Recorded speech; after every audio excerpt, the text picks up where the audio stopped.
Welcome students. Today is the topic of height and distance of trigonometry. Is the application of trigonometry and use in various fields to find the distance and height of the buildings, towers and depth of the things.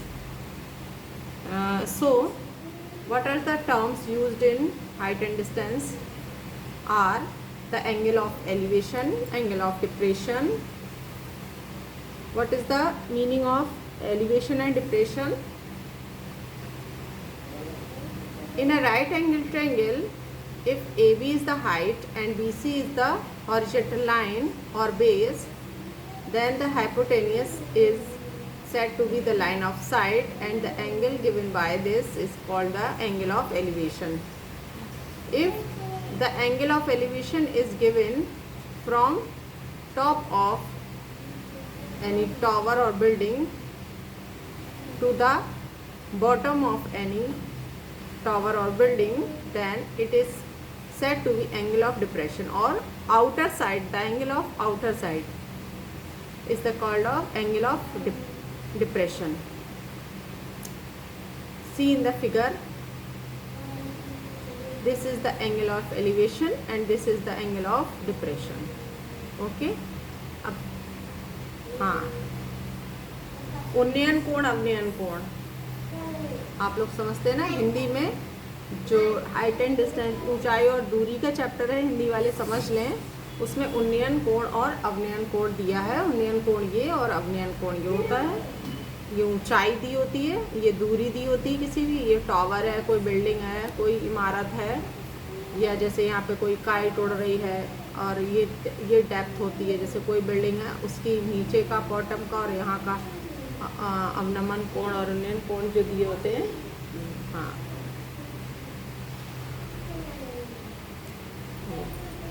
कैसे निकालते हैं देखिए।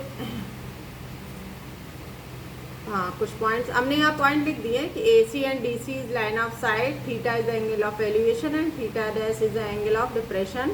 The height और length of the depth of an object, कोई भी object है उसकी length या फिर हाइट या फिर डेप्थ निकालने के लिए, या फिर बीच किसी भी दो ऑब्जेक्ट की डिस्टेंस फाइंड करने के लिए हम इन ट्रिग्नोमेट्रिक रेशियोज का यूज़ करते हैं।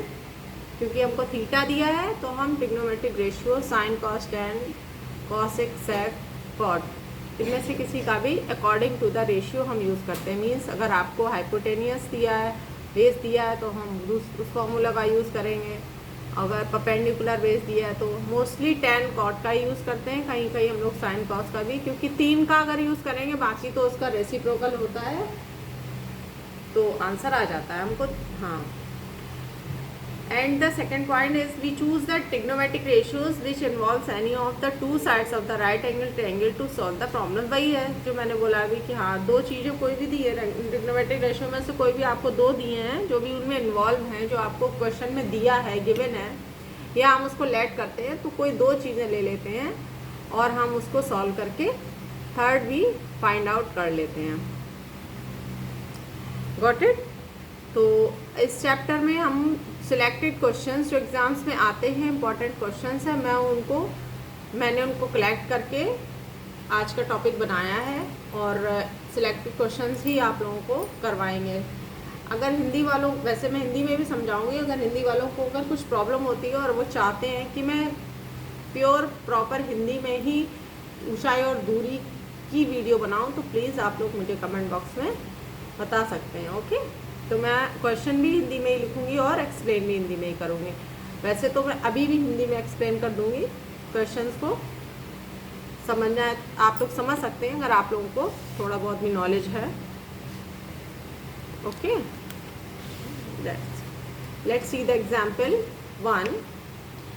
Question is a circus artist is climbing a 20-meter long rope which is tightly stretched and tied from the top of a vertical pole to the ground. Find the height of the pole if the angle made by the rope with the ground level is 30 degree. एक circus artist है, means circus में काम करता है, वो चढ़ गया है। कहाँ चढ़ गया है? Top of a vertical pole, एक पोल के ऊपर एक खंबे पे चढ़ा है, यहाँ पे ये आर्टिस्ट चढ़ा हुआ है, और a 20 metre long rope which is tightly stretched and tight, और यहाँ से एक रोप यानी कि रस्सी पकड़े हुए, कितनी लंबी रस्सी है, 20 मीटर लंबी रस्सी है, जमीन से 20 मीटर लंबी रस्सी है। Find the height of the pole if the angle made by the rope with the ground level is 30, means जो रोप है यानी कि रस्सी है वो जमीन से 30 डिग्री का एंगल बना रही है। तो हमें क्या पता करना है, पोल की हाइट या खंबे पे जिस पे चढ़ा है उसकी हाइट पता करनी है। ठीक है, तो हम एक राइट एंगल, जब भी ट्रिग्नोमेट्री में हाइट एंड डिस्टेंस के क्वेश्चंस हम लोग सॉल्व करते हैं तो तुरंत क्या करते हैं, सबसे पहले एक राइट एंगल ड्रॉ करते हैं, जो भी दिया है उस टाइप उसी के अकॉर्डिंग हम बनाते, सारे राइट एंगल ही है, उसी से हम हाइट एंड डिस्टेंस सॉल्व करेंगे। ठीक है, जिसमें एक एंगल 90 डिग्री का ही गिवन होगा, क्योंकि ट्रिग्नोमेट्री में हमने सारे रेशियोज वगैरह है ये सब भी राइट एंगल में ही पढ़े हैं, राइट एंगल ट्रायंगल में। देन देखिए ये रस्सी 20 मीटर हो गई, पोल है जिस पे ये खड़ा हुआ है, मीन्स ये हाइपोटेनियस है और ये परपेंडिकुलर है। तो हाइपोटेनियस परपेंडिकुलर किस में आता है, साइन में आ जाता है, sine theta is equal to perpendicular upon hypotenuse, जो गिवन है वो मैंने लिख दिया है, उसको दोबारा रिपीट नहीं करेंगे। H is equal to 20 metre, theta 30, A B find करना है हमको, A B is equal to H जो है फाइंड करना है, कि परपेंडिकुलर मान लीजिए हाइट एच दी होती है जनरली, तो हम यहाँ पर फॉर्मूला में पी अपॉन एच यूज़ कर रहे हैं, तो आप लोग कंफ्यूज ना हो, यहाँ पे एच हाइपोटेनियस होता है, तो मैंने इसको एच नहीं लेट, इसको ही एच लेट किया है, H is equal to 20 metre means hypotenuse A C. Okay, तो sine theta is equal to P upon H, तो थीटा 30 है, sine 30 is equal to P upon H, P निकालना है, H 20 दिया हुआ है, तो P upon 20 is equal to 1/2, 2 से 20 कैंसिल हो जाएगा, 10 टाइम्स क्रॉस मल्टीप्लाई करेंगे, p is equal to 10 metre, क्या आ गई इसकी height of the pole. Okay, next question, next example. देखिए क्वेश्चन अभी मैंने फर्स्ट क्वेश्चन है ये थोड़ा आपको छोटा है, बाकी जो छोटे कम मार्क्स के क्वेश्चंस हैं वो भले ही लेंदी ना हो, बट आपके इसमें क्वेश्चन ही लेंदी होगा, सॉल्यूशन की तो बात आप छोड़िए, सॉल्यूशन ज़्यादा बड़ा नहीं होता ना, टफ होता है, कैलकुलेशन भले ही हो, वरना आपको क्वेश्चन देख के बहुत लेंदी लगेगा, बस उसको समझ जाना है कि क्वेश्चन में पूछा क्या है। अगर आप उसकी लैंग्वेज समझ जाएंगे क्वेश्चन की तो सॉल्व आप लोग आराम से कर लेंगे। क्वेश्चन पढ़िए, a tree breaks due to the storm, एक आंधी में एक पेड़ टूट गया, and the broken part bend so that, जो टूटा हुआ हिस्सा है वो झुक गया, जमीन में लग गया झुक के, जैसे ये पेड़ था यहाँ से टूट के यहाँ झुक गया, so that the top of the tree touch the ground making an angle 30, मतलब इसका जो पेड़ का जो ऊपर वाला हिस्सा था वो जमीन में टच कर गया, ये ग्राउंड में टच करके कितना डिग्री का एंगल बना रहा है, 30 डिग्री का एंगल बना रहा है। The distance between the foot of the tree to the point, distance क्या है, ट्री के फुट से इसके पॉइंट की डिस्टेंस कितनी है, 9 मीटर। Find the total height of the tree, total height पूछी है, इतनी हाइट नहीं पूछी है, टोटल मतलब टूटा हुआ भी था, मीन्स इसको भी और इसको जोड़ के हाइट पूछी है। तो ये 9 मीटर दिया हुआ है, 30 डिग्री दिया है, इसको हमने x मान लिया AC को, और इसको मान लिया y, तो total height x plus y आ जाएगी। वही हम यहाँ पर परपेंडिकुलर अपॉन बेस, तो tan थीटा यूज़ करेंगे, tan theta is equal to p upon b is equal to tan 30 degree, यहाँ पर tan 30 की वैल्यू होती है 1/√3, परपेंडिकुलर x मान लिया, पहले हमने इसकी बात की है, x मान लिया, x अपॉन 9, बेस 9 दिया है, क्रॉस मल्टीप्लिकेशन करेंगे तो √3x इज इक्वल टू 9 आ जाएगा, √3 से डिवाइड दे देंगे तो 9/√3 रैशनलाइज कर लेंगे, √3 से ऊपर नीचे मल्टीप्लाई कर दिया हमने, तो ये 9√3/3 हो गया, 3 से 9 कैंसिल आउट हो गया, तो x is equal to 3√3 metre, means ये x है वो 3√3 आ गई। अब हम y कैसे फाइंड करेंगे, पहले हमने परपेंडिकुलर अपॉन बेस किया था, अब हम बेस ये हाइपोटेनियस कर लेंगे, बेस अपॉन हाइपोटेनियस, तो हम क्या करेंगे cos थीटा यूज़ कर लेंगे, क्या करेंगे cos theta is equal to base upon hypotenuse, तो बेस अपॉन हाइपोटेनियस, थीटा की जगह क्या है 30 डिग्री दिया है, cos 30 degree is equal to base कितना 9 मीटर है, हाइपोटेनियस हमको फाइंड करनी है, हमने y मानी है क्योंकि ये टूटा हुआ हिस्सा और ये बराबर है तो ये y है तो ये भी y होगा। ओके 9/y क्रॉस मल्टीप्लाई करेंगे √3y is equal to 9 2 18 and y का डिवाइड कर देंगे y इज इक्वल टू 18/√3। इसका भी रैशनलाइजेशन कर लिया, √3 से ऊपर नीचे मल्टीप्लाई कर लिया तो 18√3/√3 क्या हो गया 3 से 18 कैंसिल आउट 6 आ गया 6√3 मीटर। ये ब्रोकन पार्ट था हमारा, ब्रोकन पार्ट था। और स्टार्टिंग में जो ये वाला पार्ट था वो कितना 3√3 आया और ये कितना आ गया 6√3। टोटल हाइट कितनी हो जाएगी, total height of the tree is equal to X plus Y means 3√3 plus 6√3 is equal to 6 और 3 कितना हो गया 9√3। और √3 की क्वेश्चन में अगर वैल्यू हमको दिए पुट कर देंगे 1.73। डेसिमल में पूछे तो भी आप अपने आप 1.732 लिख देंगे।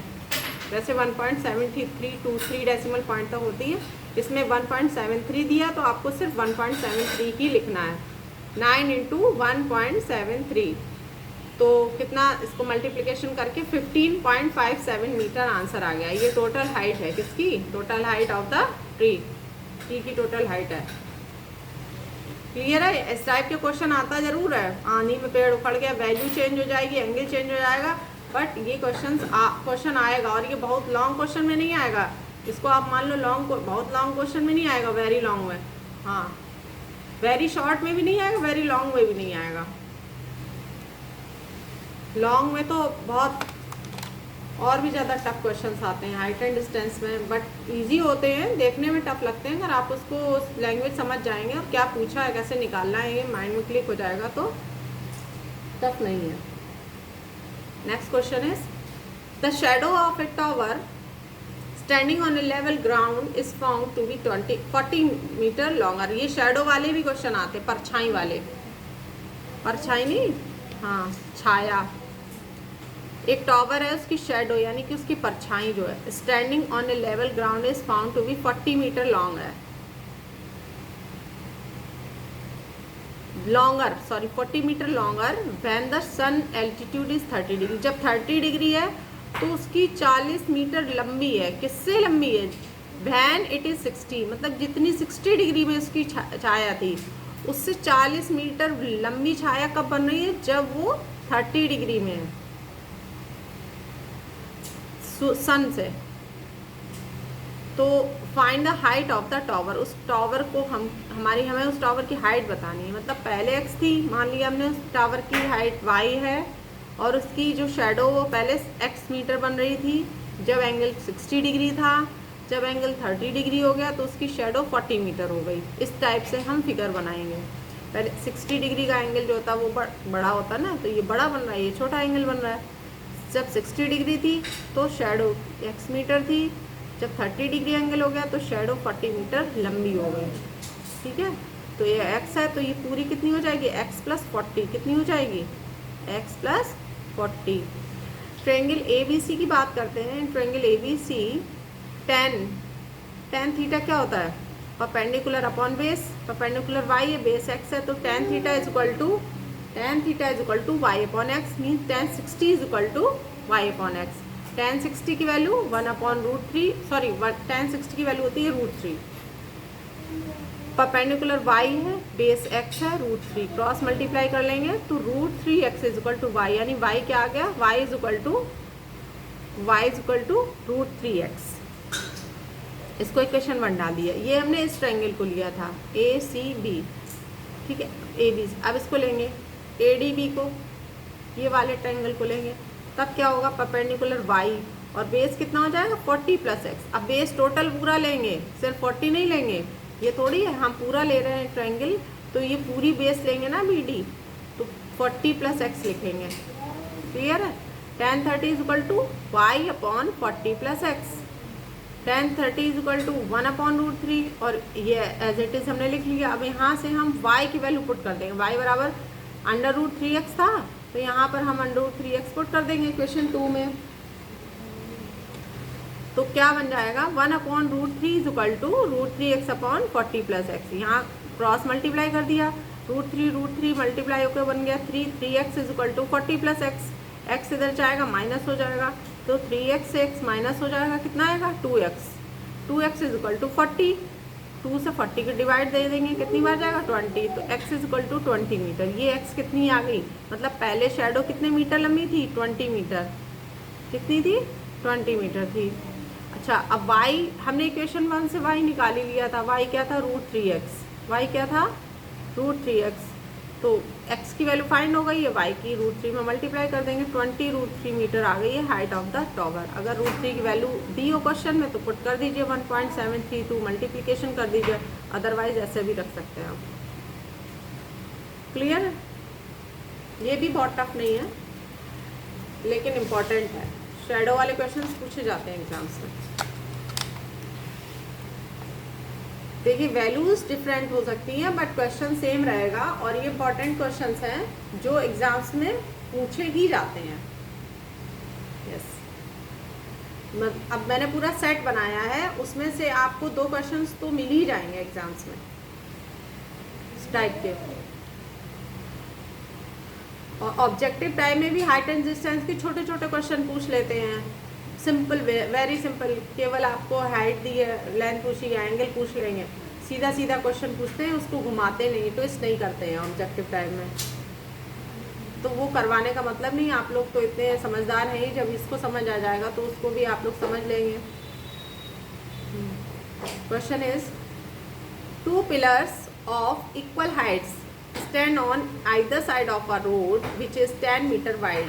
2 पिलर हैं, इक्वल हाइट के हैं, ये दोनों की हाइट इक्वल है। एक रोड है, 100 मीटर लंबी रोड है, ये इसकी चौड़ाई कितनी 100 मीटर, उसके साइड में खड़े हैं। At a point on the road, एक कोई रोड पे एक पॉइंट पे, बिटवीन द पिलर्स, पिलर्स के बीच में कोई पॉइंट है, the angle of elevation of the top of the, angle of elevation पूछा है, डिप्रेशन नीचे की तरफ जाता है, elevation of the top of the pillar are 60 degree and 30। एक की 60 डिग्री, फर्स्ट पिलर हमने मान लिया ये है, सेकंड पिलर ये है, तो फर्स्ट पिलर से इसकी एंगल ऑफ एलिवेशन 60 डिग्री बन रहा है और सेकंड पिलर से कितना बना रहा है 30 डिग्री बना रहा है। Find the height of each pillar and position of the point on the road. इनकी दोनों की हाइट पता करनी और इस पॉइंट से पोजीशन, मतलब ये पिलर कितनी दूर है इस पॉइंट से, ये पिलर इस पॉइंट से कितनी दूर है। तो इस जो क्वेश्चन में बोल रहे हैं वैसे वैसे हमने फिगर बना लिया, पहले 2 पिलर बना लिए सेम हाइट के, उनके बीच की डिस्टेंस हमने 100 मीटर दे दी है ना, दोनों के एंगल ऑफ एलिवेशन बना दिए, बस that's it.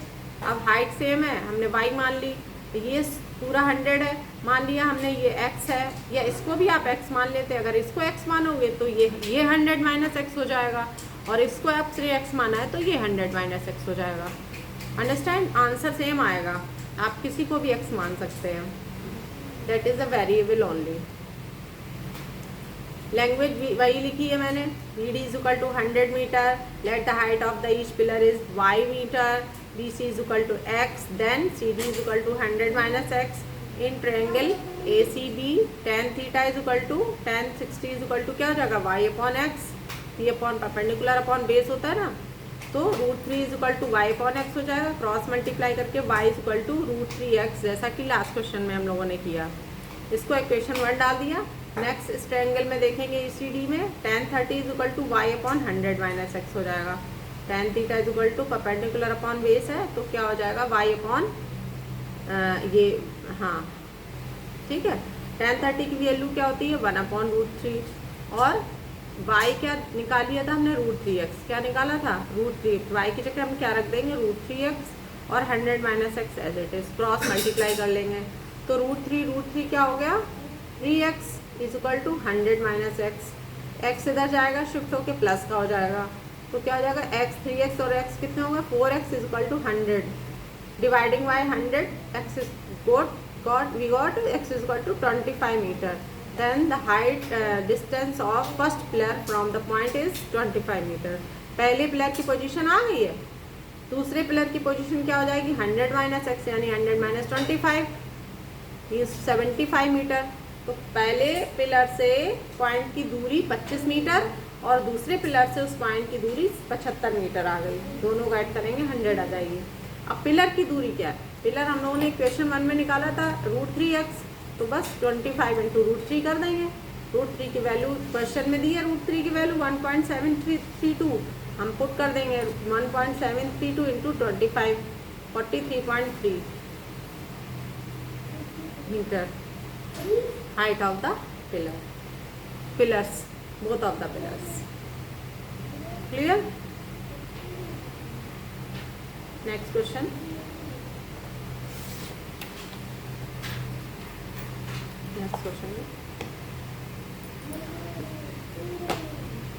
The angle of elevation of a jet plane from a point A on the ground is 60 degree. एक जेट प्लेन है, ये उड़ रहा है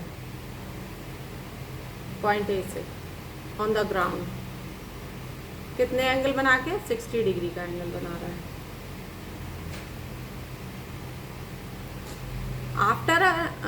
आफ्टर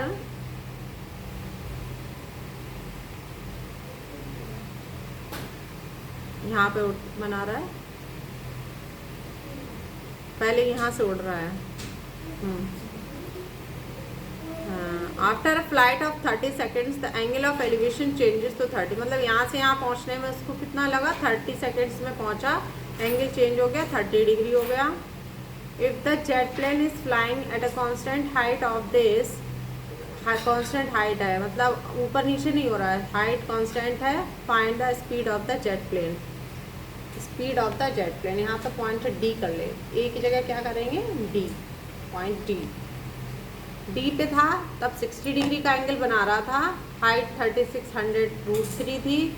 30 सेकंड बाद यहाँ पहुँच गया, अब एंगल 30 डिग्री बना रहा है।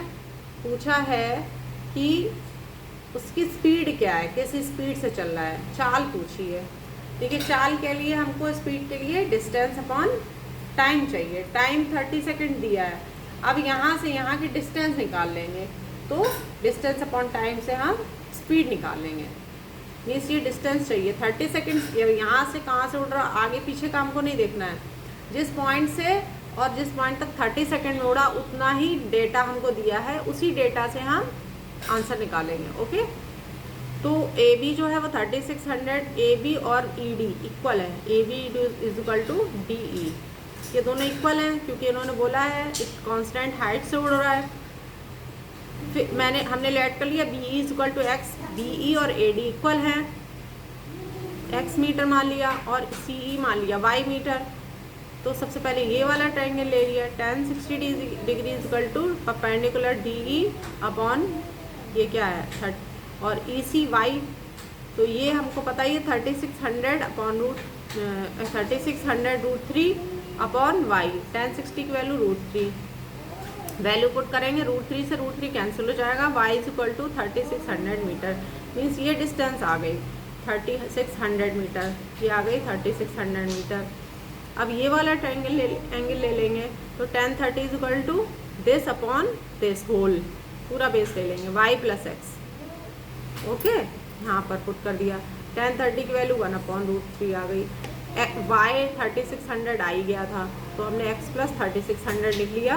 यहाँ पर y की वैल्यू पुट कर दी, y is equal to 3600 put कर दिया, is equal to 1 upon √3, cross multiply कर देंगे, तो x plus 3600 is equal to √3 का मल्टीप्लाई हो जाएगा, √3 का 3 हो जाएगा, तो 3600 इंटू 3, ये हो गया 10,800।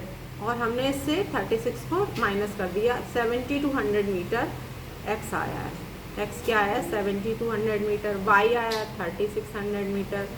हमको सिर्फ इससे मतलब है, इससे मतलब नहीं है, हमको ये डिस्टेंस चाहिए क्योंकि हमको स्पीड निकालनी है 36 के अकॉर्डिंग, 30 सेकंड्स के अकॉर्डिंग। तो speed is equal to distance upon time, distance 7200 metre, time 30 second है, तो इसको डिवाइड कर देंगे, 0 से 0 कैंसिल हो जाएगा डी अपॉन टी करके, तो 3 से 720 240 मीटर पर सेकंड, क्योंकि ये मीटर में दिया है, ये सेकंड में दिया है।